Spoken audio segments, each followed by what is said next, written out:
dyw Kilmarnock ddim yn bell o Glasgow.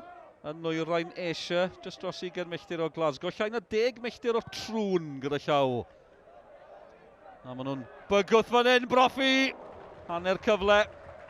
Y rhif nawr ymysodwr. Eamon Broffi. Fe yw'r dewis cynta yn yr ymosod. Tymor yma, ers i Chris Boyd ymddeol.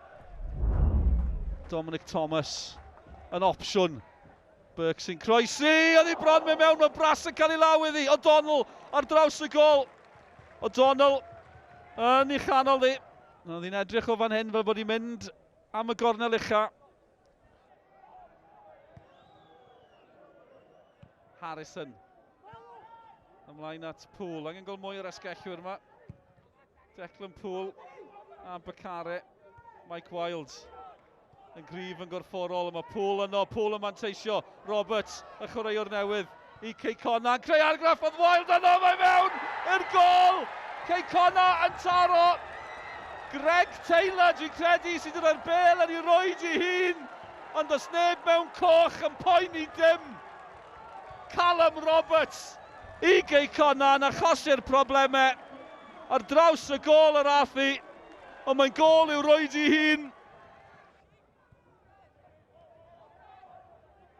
Kilmarnock, cefnwyr i fyny o'r cefn. Burke i Kilmarnock. Oedd hi'n hanner cyfle, ond oedd hi ddim ar y targed. Mae'n disgyn, mae'n gic o'r smotin.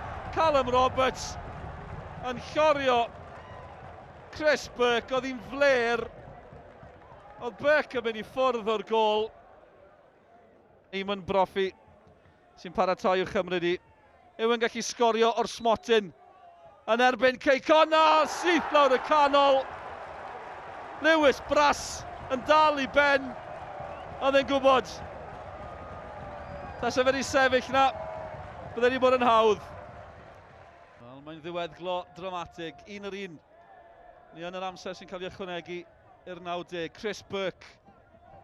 Enillodd e'r gic o'r smotin. Yw'n gallu creu yn hwyr efo Finley wedi taro.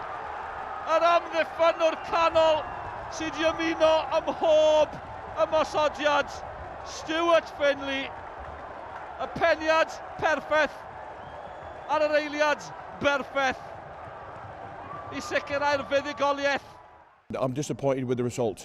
Not the performance, and I know we go up there now, and you know, listen, they're a good outfit. You know, they're top players, and you know, and they asked lots of questions of us, and we had many answers, and they had completely run out of ideas, and we handed them the game back. So we can take that up there and know that we can stay in the game, and you know, if we can nick an early goal, then you never know later on. Anything can happen in football, but you know, for now.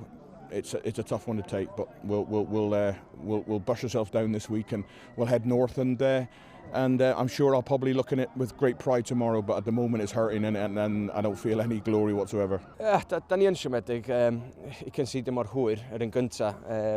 Byddwn ni'n meddwl wedyn, just dal ar un o'r un, ond i considio off kick gornel yn y kick dwytha'r gêm, mae yn siomedig, cos wethodd y rheolwr yn dweud, da ni heb di considio kick gornel dros 3 blynedd, so i hynna ddigwydd, mae pob yn siomedig.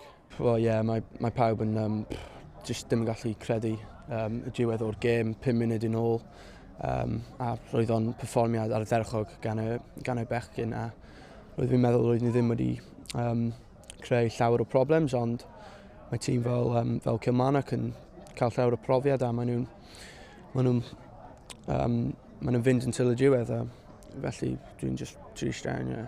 And fond memories of your time with Cardiff City, obviously. Never made it up this far to North Wales, I'm sure, during those days. But what did you make of Connah's Quay? Yeah, it's a beautiful place. You know, I'm delighted to be back. I didn't think I'd be back in Wales this way, but I would take it anyway. I've always got a love for the Welsh people. I had fond memories there, the 3 seasons that I was there at Cardiff City, and I loved every single second of it. So it's always nice to come back.